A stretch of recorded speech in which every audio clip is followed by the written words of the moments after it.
Hey everybody, it's Brenda with Flagstaff County.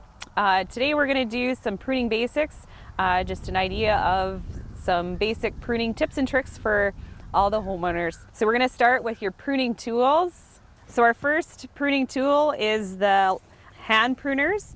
It requires one hand, and usually the key to this pruner is that if the branch fits into this area here, then you're good to use it.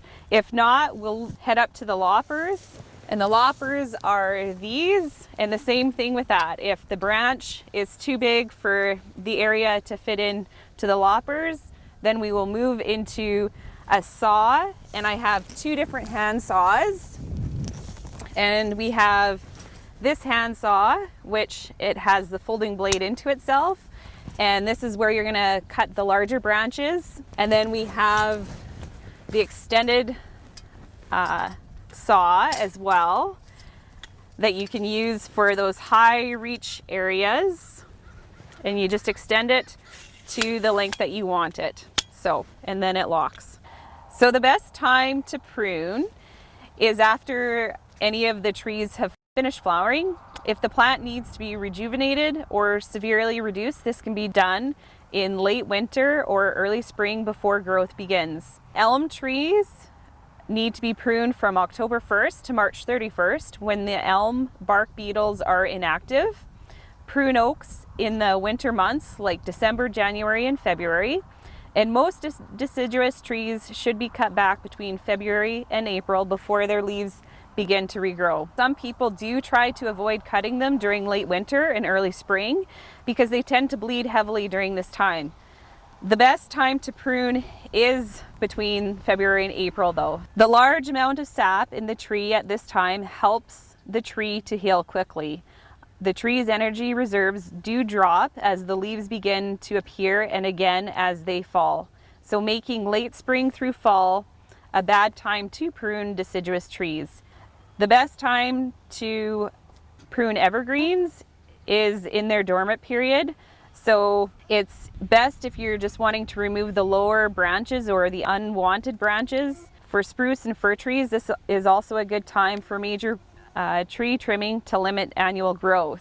Fruit trees should be trimmed between February and April, and cutting them back after the last frost but before they enter their productive season is key. So trees that are pruned late in the season, such as in fall or winter, are especially susceptible to damage from the cold temperatures. This can impact the production of fruit in the following spring and summer and can cause other issues to the tree depending on the severity of the damage. So proper pruning techniques, every tree has a branch collar, and we don't want to prune past that branch collar, and the reason for that is because it has natural healing properties. Just like if you and I are to cut our body will produce healing properties to heal us.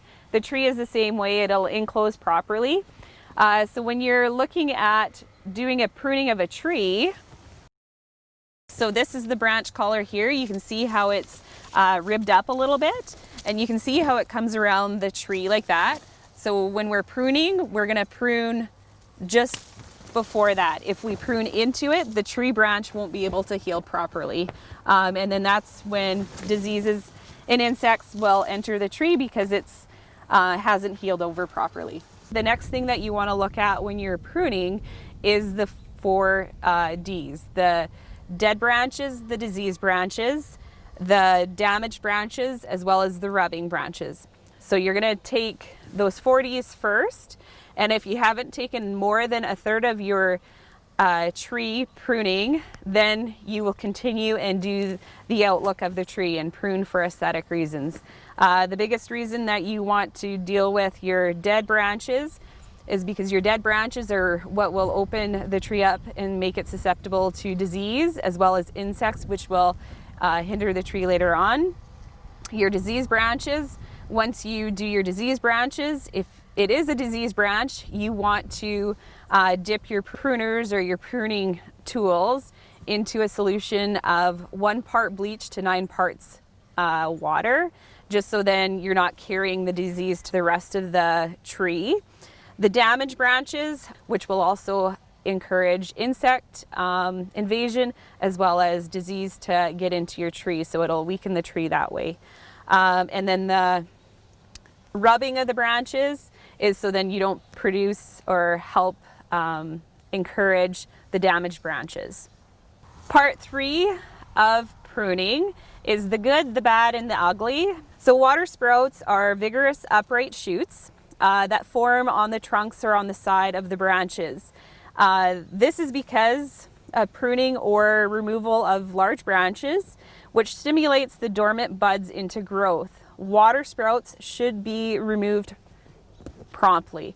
The reason for that, just like the rest of what I'm going to discuss, is because it's not a true branch, so it's not secured onto the tree like a traditional branch is.